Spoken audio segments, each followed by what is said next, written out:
Checked it out. Audio's not too bad. So anyway, Dead or Alive, Extreme Beach Volleyball.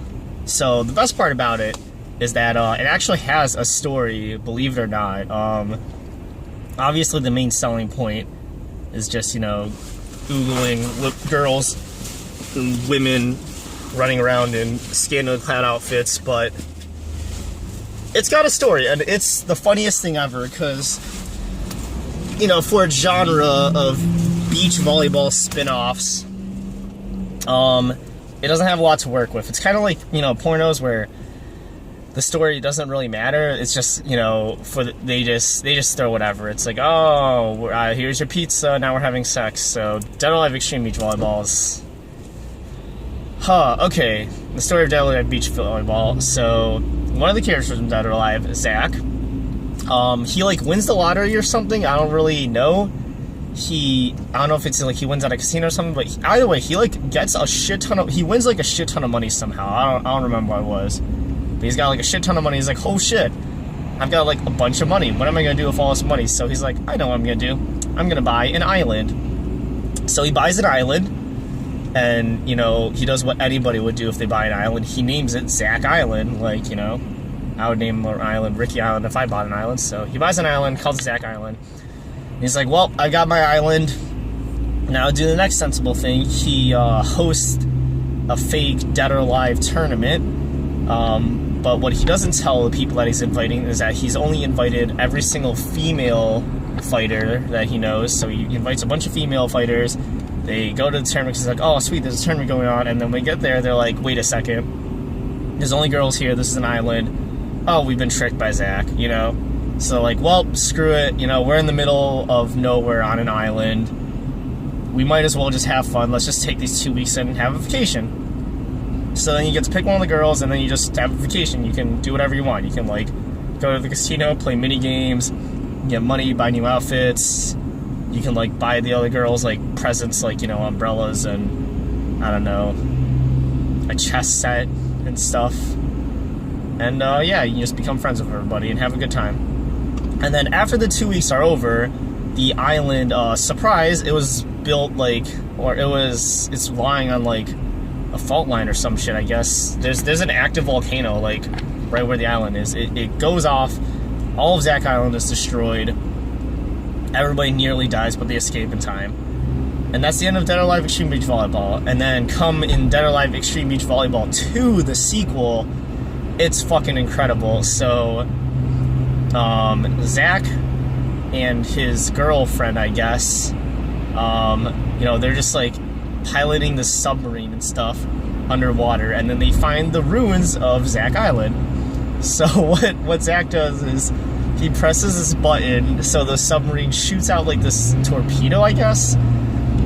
I'm not making any of this up. Oh yeah, in Dead or Alive Extreme Beach Volleyball 1, there's a scene where Zach flies on a jetpack too. You should look for it, it's hilarious. But anyway, Dead or Alive Extreme Beach Volleyball 2, he finds the submerged ruins of Zach Island 1, fires this flare signal up into space, and it signals this satellite to fire this tractor beam, and it lifts all of Zach Island up back onto the surface. He's like, alright, Zach Island's back in business, baby. So that he just does the same, and then, he invites all the girls to Zach Island as a fake tournament, and they fall for it again. They're like, oh, it's probably a tournament, there's no way he didn't trick us twice, and they tricked him twice. So it's the same shit, they just vacation for 2 weeks. And Zach's girlfriend the whole time is like, wait a second, what about, this is still on a fucking volcano, isn't it gonna, blow up and kill everybody? And Zach's like, no, I got it covered, baby. He just puts a boulder on top of the volcano and, ties it up. And he's like, oh, problem solved. So, and then, I don't know, partway, through the 2 weeks, I guess Zach and his girlfriend, have a fight or something, and they kind of break up, not really. But then by the end of it, she's all like, I'm breaking up or some shit, and she leaves or whatever. But then the volcano blows up, and it just fucking launches the rock out, and Zach Island starts erupting again and gets covered in lava, and Zach's like, no, not again. And he's about to die, lava surrounding him. He's like, oh god, I'm gonna fucking die, this is it, I'm fucking dead. And then a ladder comes down, and it's come from a helicopter, and the helicopter is being on the helicopter, there's Zach's girlfriend. She's like, oh, Zach, you know, like, I hate you, but, you know, I'm still gonna save your life. So they're like, yeah. And then, you know, he, like, grabs onto the helicopter, and then they become friends again and stuff. And it's really, it's fucking awesome. It's a fucking terrible game. Oh my god. The volleyball is actually pretty good in it, though, if you've ever played it. Because the way it works is, it's 2-on-2 volleyball, and you get to pick a character. So you only control the one character, and then your partner is just controlled through the AI, but they're pretty decent. I don't know, it's really cool. Oh yeah, so that's Dead or Alive.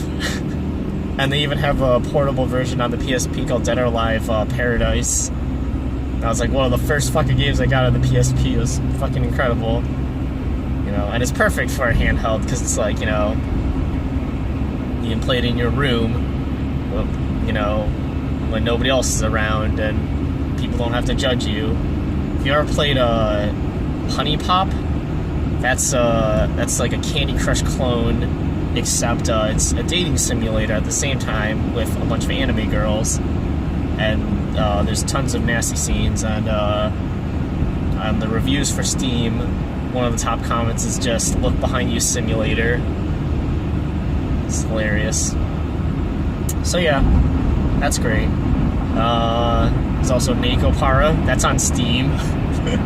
I'm pretty sure it's like a censored version though, but it's pretty easy to find the normal version on Google, and it's, boy, they really don't beat around the bush in that. They don't, like, I don't know. There's a line and that a lot of people don't cross, but Neko Para crosses it. I guess Honey Pop kind of crosses it, but... So yeah, that's that. I don't know. I wasn't talking about Dead or Alive, volleyball. I've only been driving for less than 20 minutes and I'm already bored. Is this how you guys feel when you're on YouTube? I got my car detailed. It looks really nice. So, I don't know. I got Pokemon Sun. I played like it for probably 2 hours, and I haven't touched it since. I've just been playing Final Fantasy IX the whole time. It's a great game. One cool thing about Final Fantasy IX is that you can probably beat it in about like 40 hours of gameplay.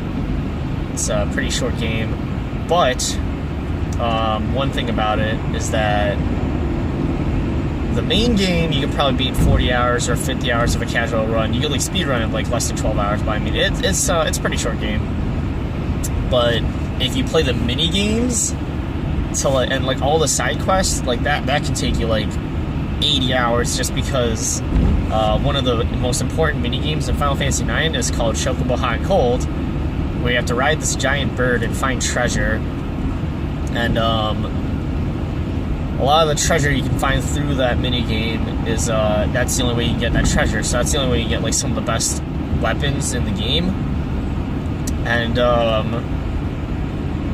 so basically, and it's not even you find the treasure. It's when you play Chocobo Hot and Cold, you have to pay like $60 to dig around for 60 seconds for treasure, and then when you finally find it, you won't find the actual treasure. You just find maps that lead you to the treasure, but all you get for the maps is like a picture of what the location, where the location on the world map is, and then like a clue. So it'd be like, this treasure is between two mountains, or this treasure is on a river, or this treasure is near a tree.